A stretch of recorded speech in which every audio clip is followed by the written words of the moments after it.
ഇനി ഏറ്റവും പ്രധാനപ്പെട്ട സംസ്ഥാനത്തിലേക്ക് ഹരിയാനയിലേക്ക് പോവുകയാണ്. ഹരിയാനയിൽ എന്താണ് സംഭവിക്കുക? AICC ആസ്ഥാനത്ത് ഇപ്പോൾ തന്നെ ഉത്സവ അന്തരീക്ഷമാണ്. കാരണം ഹരിയാനയിൽ ഒരു വലിയ തിരിച്ചുവരവിന് ഒരുങ്ങുന്നു. ഭൂപീന്ദർ സിംഗ് ഹൂഡയുടെ നേതൃത്വത്തിൽ കോൺഗ്രസ് ഒരു വലിയ തിരിച്ചുവരവിന് ഒരുങ്ങുന്നു എന്നുള്ളതാണ് എല്ലാ തരത്തിലുള്ള എല്ലാ എക്സിറ്റ് പോളുകളും നൽകുന്ന സൂചന. ആ പ്രതീതി അവരെ സംബന്ധിച്ചുകൊണ്ട് ജാട്ട് വോട്ടുകൾ എൻ ബ്ലോക്കായി തവണ കോൺഗ്രസിനൊപ്പം, ഒപ്പം ദളിത് വോട്ടുകളും ഏതാണ്ട് ആ സ്വഭാവം കാണിക്കുമ്പോൾ കോൺഗ്രസ് ഒരു 4-3 ഭൂരിപക്ഷത്തോടു കൂടി ഹരിയാനയിൽ അധികാരത്തിലെത്തും എന്നൊക്കെയാണ് കോൺഗ്രസിന്റെ വലിയ പ്രതീക്ഷ എന്ന് പറയുന്നത്.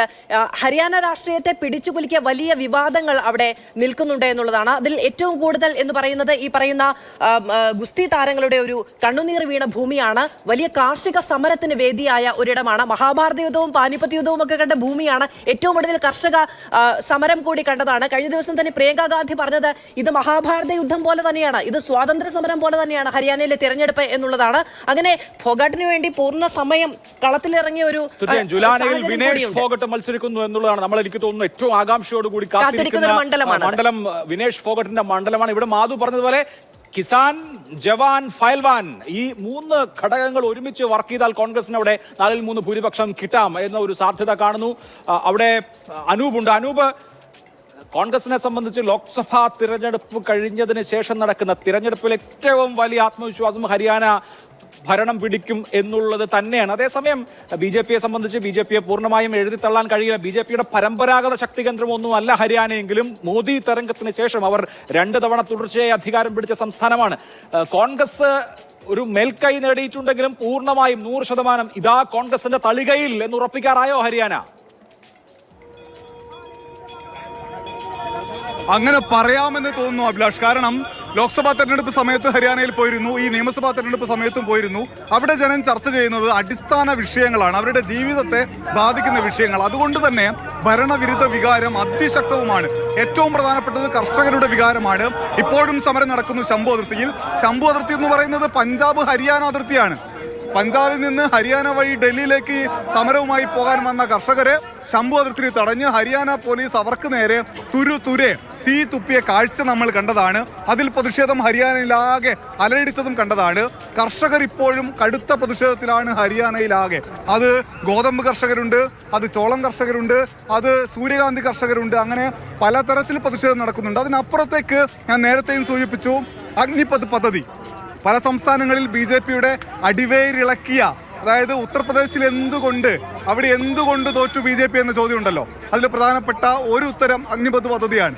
ആ അഗ്നിപഥ് പദ്ധതി ഹരിയാനയിലും BJPക്ക് കടുത്ത തലവേദനയാണ്. 4 വീടെടുത്താൽ ഒരിടത്ത് പട്ടാളക്കാരുണ്ട് ഹരിയാനയിൽ. അങ്ങനെയുള്ള സ്ഥലത്ത് ഈ പട്ടാളക്കാരുടെ ജീവിതത്തെ കൂടി, അതായത് കുടുംബങ്ങളുടെ ജീവിതത്തെ കൂടി ബാധിക്കുന്ന നിലയിൽ കാര്യങ്ങൾ മാറിയിട്ടുണ്ട് അഗ്നിപഥ് പദ്ധതി കാരണം. അതുകൊണ്ട് കടുത്ത പ്രതിഷേധം ജനങ്ങൾക്കുണ്ട്, തൊഴിലില്ലായ്മയുണ്ട്. അങ്ങനെ പല അടരുകളായി പ്രശ്നങ്ങൾ ജനങ്ങൾ നേരിടുന്നുണ്ട്. അതുകൊണ്ട് ലോക്സഭാ തെരഞ്ഞെടുപ്പിൽ തന്നെ 44 നിയമസഭാ മണ്ഡലങ്ങളിൽ കോൺഗ്രസ് ഭൂരിപക്ഷം നേടി. BJP വളരെ പിന്നാക്കം പോയി. JJP തകർന്നില്ലാതായി. 12% വോട്ടുണ്ടായിരുന്ന JJP, കർഷകരുടെ പാർട്ടി, 1% വോട്ട് പോലും നേടാൻ കഴിയാതെ കഷ്ടപ്പെട്ട കാഴ്ച ലോക്സഭാ തെരഞ്ഞെടുപ്പിൽ കണ്ടതാണ്. ഇത്തവണയും സമാനമായിരിക്കും സ്ഥിതി എന്നാണ് വിലയിരുത്താൻ കഴിയുക. ഇത്തവണ ഗുരുഗ്രാമിൽ പോയപ്പോൾ അവിടെ നിന്ന് ഒരാളോട് നമ്മൾ സംസാരിച്ചപ്പോൾ അയാൾ പറഞ്ഞൊരു മറുപടി, അതായത് രാവിലെ ഓഫീസിൽ പോകാൻ വീട്ടിൽ നിന്ന് ഇറങ്ങുമ്പോൾ ഏതാണ്ട് 1.25 മണിക്കൂർ വേണം ഒരു 10-15 കിലോമീറ്റർ സഞ്ചരിക്കാൻ. തിരിച്ചു വരുമ്പോൾ അത് 2.5 മണിക്കൂറോ 3 മണിക്കൂറോ ആവും. അതായത് ഗതാഗത പ്രശ്നത്തെക്കുറിച്ചാണ് അവർ പറയുന്നത്. ഇങ്ങനെ ഓരോരുത്തർക്ക് ഓരോ പ്രശ്നമാണ്. കടുത്ത വിയോജിപ്പും പ്രശ്നവും പ്രതിഷേധവും എല്ലാം ജനങ്ങൾക്കുണ്ട്. അത് വോട്ടായി മാറും. അത് കോൺഗ്രസിന് അനുകൂലമായ BJPക്കെതിരായ വോട്ടായി മാറുമെന്നാണ് പൊതുവിലയിരുത്തൽ. അതുകൊണ്ട് തന്നെയാണ് കാണാൻ കഴിയും. എന്തായാലും ഹരിയാനയിൽ നിന്ന് അർജുൻ പീതാംബരൻ കൂടി നമ്മളോടൊപ്പം ചേരുന്നുണ്ട്. അർജുൻ, ലോക്സഭാ തെരഞ്ഞെടുപ്പിൽ 5 സീറ്റുകൾ BJPയിൽ നിന്ന് പിടിച്ചു വാങ്ങിയതിന്റെ ഒരു ആത്മവിശ്വാസം കോൺഗ്രസിന് അവിടെ ഉണ്ട് എന്നുള്ളത് യാഥാർത്ഥ്യമാണ്. ഈ പറയുന്ന തൊഴിലില്ലായ്മ അടക്കമുള്ള പ്രശ്നങ്ങൾ, നേരത്തെ ഇപ്പോ അനൂപ് ദാസ് പറഞ്ഞതുപോലെ 4 വീടുകളിൽ ഒരിടത്ത് പട്ടാളക്കാർ ഉള്ളിടത്താണ് അഗ്നിപഥ് ഏറ്റവും വലിയ പ്രശ്നമാകുന്നത്. അവരുടെ തൊഴിലുറപ്പ് എന്ന് പറയുന്ന ഒരു കാര്യം ഏറ്റവും കൂടുതൽ തൊഴിലില്ലായ്മ നേരിടുന്ന ഒന്നാണ്. നാഷണൽ ആവറേജിന്റെ ഇരട്ടിയിലധികം തൊഴിലില്ലായ്മ നേരിടുന്നുണ്ട്. വലിയ 10 വർഷം ഭരിക്കുമ്പോൾ സ്വാഭാവികമായി ഉണ്ടാകുന്ന ഭരണവിരുദ്ധ വികാരം, ഇതൊക്കെ എങ്ങനെയായിരിക്കും റിസൾട്ടിൽ പ്രതിഫലിക്കുക? മാധു, അതുപോലെ അഭിലാഷ്, ഈ കശ്മീരിൽ ചർച്ചകൾ തിളച്ചു മറിയുന്നുണ്ടെങ്കിൽ ഹരിയാനയിൽ അങ്ങനെയല്ല. കാരണം ഇവിടെ കോൺഗ്രസിനെ സംബന്ധിച്ച് കാര്യങ്ങൾ ഏറെക്കുറെ സേഫ് ആണ് എന്ന് നമുക്ക് പറയാൻ സാധിക്കും. അതിന് എക്സിറ്റ് പോളിൻ്റെ ഒന്നും തന്നെ പിൻബലം ആവശ്യമില്ല. ഇവിടെ കഴിഞ്ഞ കുറച്ച് കാലമായി നടന്നു വരുന്ന സമരങ്ങൾ, പ്രക്ഷോഭങ്ങൾ, ഇവിടുത്തെ അടിസ്ഥാന പ്രശ്നങ്ങൾ എടുത്തു നോക്കിക്കഴിഞ്ഞാൽ മനസ്സിലാവും എന്തുകൊണ്ട് BJP പോകുന്നു, എന്തുകൊണ്ട് കോൺഗ്രസ് വരുമെന്ന് പറയുന്നു എന്നുള്ള കാര്യം. മാത്രമല്ല, ഉത്തരേന്ത്യയിൽ കോൺഗ്രസിനെ സംബന്ധിച്ച് അവരുടെ ഏറ്റവും കരുത്തുറ്റ നേതാവ് അല്ലെങ്കിൽ പ്രതിപക്ഷത്തിരുന്നു കൊണ്ട് ഹരിയാനയിൽ കുരുക്ഷേത്ര യുദ്ധവും അതുപോലെ തന്നെ പാനിപ്പത്ത് യുദ്ധവും എല്ലാം തന്നെ നടന്ന അതേ സംസ്ഥാനത്ത് ഒരേപോലെ പ്രതിപക്ഷത്തിരുന്നു കൊണ്ടും ചക്രവ്യൂഹങ്ങൾ ഉണ്ടാക്കാനും ആവശ്യം വന്നാൽ അത് വേദിക്കാനും അത്രത്തോളം തന്നെ കരുത്തുറ്റൊരു നേതാവ് ഭൂപിന്ദർ സിംഗ് ഹൂഡ. അദ്ദേഹത്തിൻ്റെ പല തന്ത്രങ്ങൾ മെനഞ്ഞു. അത് കഴിഞ്ഞ കാലങ്ങളിലെല്ലാം നമ്മൾ കണ്ടുവന്നു. പ്രത്യേകിച്ചും ഇത്രയും ശക്തമായി BJPക്കെതിരെ ഒരു വികാരമുണ്ടാകുന്നതും കോൺഗ്രസ് അവരുടെ ആക്രമണങ്ങൾ കടുപ്പിക്കുന്നതും കഴിഞ്ഞ ഒരു 2 വർഷത്തിനിടയിലാണ് എന്ന് പറയാം. അതിൻ്റെ ഒരു സാമ്പിൾ നമ്മൾ ലോക്സഭാ തിരഞ്ഞെടുപ്പിൽ കണ്ടു. 10-ൽ 10 കയ്യിൽ അടക്കി വെച്ചിരുന്ന BJPയുടെ കയ്യിൽ നിന്നുമാണ് 5 സീറ്റുകൾ അന്ന് കോൺഗ്രസ് എടുത്തു കൊണ്ടുപോയത്. അന്ന് അവിടെ ഇന്ത്യ സഖ്യമായിരുന്നു. ഇന്ന് India സഖ്യമില്ല. Aam Aadmi party separate ആയിട്ടാണ് മത്സരിക്കുന്നത്. പക്ഷേ അവർ സീറ്റുകളൊന്നും നേടില്ല. കോൺഗ്രസ് തൂത്തുവാരും. ഒരു വേവ് എന്നുള്ള കാര്യം ഇല്ലെങ്കിൽ പോലും, അല്ലെങ്കിൽ അങ്ങനെ പറയാൻ സാധിക്കില്ലെങ്കിൽ പോലും 2024 എങ്ങനെയാണോ ഏക് ബാർ ഫിർ മോദി സർക്കാർ എന്ന് പറഞ്ഞത്, ഇത്തവണ എനിക്ക് പുറകിൽ ഇത് ഭൂപിന്ദർ സിംഗ് ഹൂഡയുടെ വീടാണ്. അദ്ദേഹത്തിൻ്റെ വീടിന് പുറത്ത് ചില കട്ടൗട്ടുകളും ബോർഡിലും എല്ലാം തന്നെ ഹൂഡ സർക്കാർ, അബ്കി ബാർ ഹൂഡ സർക്കാർ എന്ന് എഴുതി വെച്ചിരിക്കുന്നു. കാരണം ഇവിടുത്തെ തിരഞ്ഞെടുത്ത് കഴിഞ്ഞു. കോൺഗ്രസ് ഹരിയാനയിൽ നേരിട്ടിരുന്ന ഏറ്റവും വലിയ പ്രശ്നം പാർട്ടിക്കകത്തെ പോരായിരുന്നു. കുമാരി ഷെൽജ കലാപക്കൊടി ഉയർത്തിയിരുന്നു. ദലിത് വിഭാഗത്തിൽ നിന്നുള്ള നേതാവാണ്. അതുപോലെ തന്നെ രൺദീപ് സിംഗ് സുർജേവാല, ഏറ്റവും ഒടുവിൽ അശോക് തൻവർ വീണ്ടും കോൺഗ്രസിലേക്ക് തിരികെ എത്തിയിട്ടുണ്ട്. ഹരിയാന കോൺഗ്രസ് എന്നുള്ളത് ഒരു ഡിവൈഡഡ് ഹൗസ് ആണ്. അവിടെ ഞാൻ തന്നെ എന്ന് ഭൂപിന്ദർ സിംഗ് ഹൂഡയ്ക്ക് ഉറപ്പിക്കാൻ കഴിയുന്ന ഒരു രാഷ്ട്രീയ സാഹചര്യമായി കഴിഞ്ഞോ? അഭിലാഷ്, അതിൽ ചില കാര്യങ്ങളുണ്ട്. കാരണം കുമാരി ഷെൽജ ആദ്യം കുറച്ച് ഇടഞ്ഞു നിന്നെങ്കിലും അവസാന ഒരാഴ്ച അവരും കോൺഗ്രസിന് വേണ്ടി പ്രചാരണത്തിറങ്ങുന്ന കാഴ്ചകൾ നമ്മൾ കണ്ടതാണ്. ഈ മുഖ്യമന്ത്രി ആരാകുമെന്നുള്ള ചോദ്യത്തിൽ പ്രധാനമായിട്ടും 4 പേരുകൾ നമുക്ക് ഉയർത്തി പറയാം. ഒന്ന് ഈ ഭൂപിന്ദർ സിംഗ് ഹൂഡ തന്നെയാണ്. അദ്ദേഹത്തിൻ്റെ മകൻ വരണമെന്ന് പറയുന്നവരുണ്ടെങ്കിൽ ആ ഒരു പേര് ദീപിന്ദർ ഹൂഡ, അദ്ദേഹം ഇവിടെ MP കൂടെയാണ്. ലോക്സഭാ തെരഞ്ഞെടുപ്പിൽ വിജയിച്ചാണ് റോഹ്തക്കിൽ നിന്നും. 3ാമത്തെ പേരാണ് കുമാരി ഷെൽജ എന്ന് പറയുന്നത്. അതിനപ്പുറത്തേക്ക് സുർജേവാലയുടെ പേര് പരിഗണിക്കുന്നുണ്ട്. അതെല്ലാം ഹൈക്കമാൻഡിൻ്റെ തീരുമാനമാണ് എന്നുള്ളതാണ് നേതാക്കൾ പരക്കെ പറയുന്നത്, പരോക്ഷമായി പറയുന്നത്. പക്ഷേ കൃത്യമായിട്ടുള്ള മറുപടി അവരുടെ വാക്കുകളിൽ നിന്ന് തന്നെയുണ്ട്.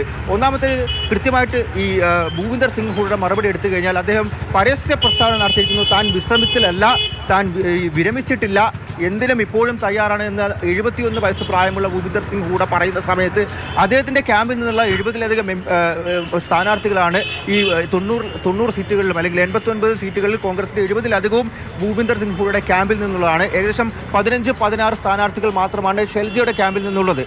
MLA-മാരുടെ അഭിപ്രായം ചോദിക്കും ആര് മുഖ്യമന്ത്രി ആകണമെന്നുള്ള കാര്യത്തിൽ എന്ന് പറയുമ്പോൾ അവിടെ തീർച്ചയായും വ്യക്തമായിട്ടും അവിടെ ഭൂപിന്ദർ സിംഗ് ഹൂഡയുടെ പേര് ഉയർന്നു വരുമെന്നുള്ള കാര്യം ഉറപ്പാണ്.